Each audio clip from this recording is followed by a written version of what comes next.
Hey guys, so a lot of talk has been going on about who the greatest UFC welterweight is after Dana White said that he believed that Kamaru Usman was the greatest welterweight of all time, and just to frankly, this began everybody debating about it like, no, it's GSP, no, it's Kamaru Usman, it's between these two, and I'm here just to give my opinion on it, and I know this is probably like a lot of people seem to be saying it's Kamaru Usman now, which I don't really understand, if I'm being honest, because the main argument they keep saying and what Dana White said was like he's lapped the division twice, which no, he hasn't. No, he didn't. He's never done that, because the only reason that you can really base of the people saying they lapped it twice is because he beat Jorge Masvidal, who should not have been in the title shot the second time, and the first fight was on short notice and was not a good fight, and then the two Colby Covington fights, which, I mean, yeah, those are great wins. Problem is, Colby Covington was on a one-fight win streak the second time. He beat Gilbert Burns, and, well, that's it. That's it for his title defenses. An old-ass Tyron Woodley, and then lost two fights in a row to Leon Edwards. And there's just multiple reasons I think GSP is better.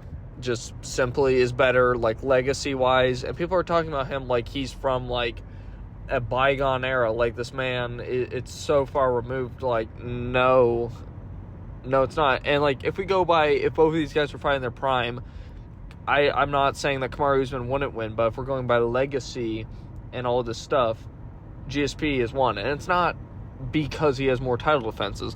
That is a factor in it, but I don't think that should equate that someone is a better fighter legacy-wise. It does definitely help, and it is the leading argument, which I agree with, but I think that there are ways around it in a sense. For one thing, for this argument of that, everyone GSP has fought, he has beaten. And I mean this in a way of he has avenged his two losses he has. Kamaru Usman has, any loss he has never been able to avenge.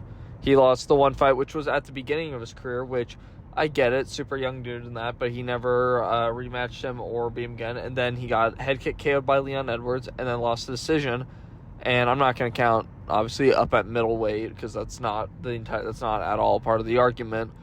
But he hasn't avenged against Leon Edwards. He won the first fight and then lost the two of them. He lost the trilogy of that, which is, that's pretty damaging to that. His title defenses weren't, the competition-wise, two of them are fucking Jorge Masvidal. Like, that's not really impressive. Like, yeah, you KO'd him, which is very impressive considering that dude's chin and that stuff. But it's not that impressive in my opinion.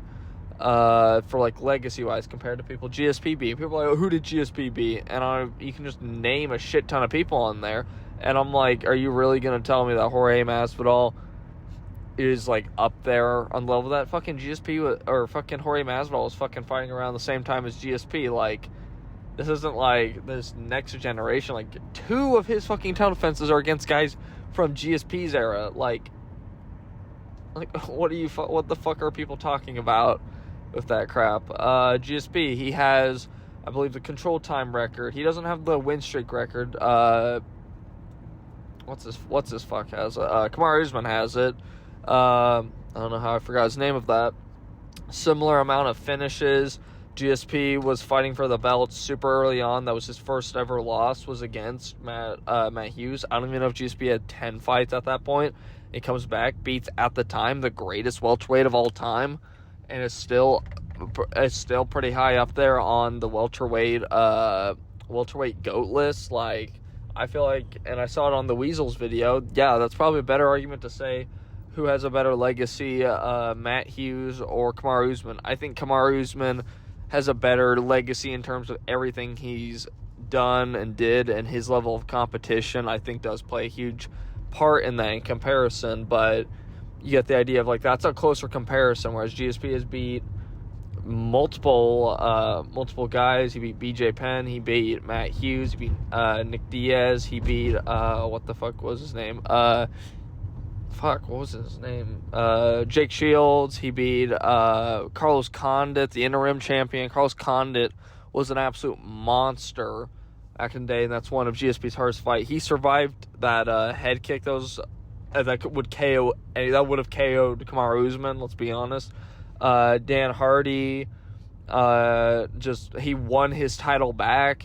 That's his biggest blemish on GSP is losing to Matt Serra, which I get it, yeah, but then he goes in there and dominates and proves that it was a fluke loss and then goes on that crazy win streak. It's just crazy to me that this became like an argument thing of that. And I know why Dana White said it is because, obviously, one, he does not like GSP with, the end of GSP's career, where he beat Johnny Hendricks. I didn't really name Johnny Hendricks just because of how controversial that fight was. I don't think it was that.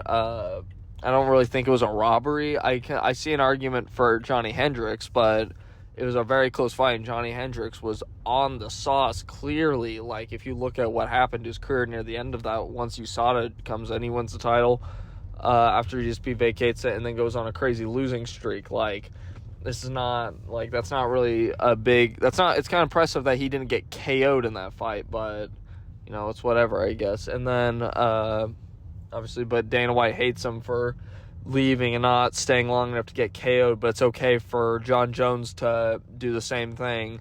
It's fucking stupid, but he's hated him for that, and GSP's not coming back, so he can't promote a fight by saying, oh, the GOAT's coming back, so it has to be, well, we have Kamaru Usman that we can promote as the best, which I think is, I get it from a business standpoint, but still, like, it's kind of stupid. I wasn't expecting people to actually agree in a sense, or to become this big argument thing, but that's basically it. I didn't do a prediction video this week just because the card wasn't that interesting of that, and I just didn't want to make a video for it, I'm gonna be honest with you all. I'm hoping I can do one next week, and it'll be maybe a bit interesting, but no, it's not. I don't think so. No, because we still have another week, and then UFC 300, which I'm going to try to be making a lot of videos for UFC 300 to build it up. I'm going to try and get back on that video grind, that 2023 video grind in that last half of the year. I'm trying to keep that of at least getting a video in a week, but, it's been a bit hard with college, classes, and all that stuff, but no excuses. I gotta get on that grind. I gotta keep going with that shit. I'm lacking is what I can say. But yeah, no, that's the video. Hope you all liked it. Leave a like if you did. I'll once again trying to make more videos of that. This is me signing off. Bye.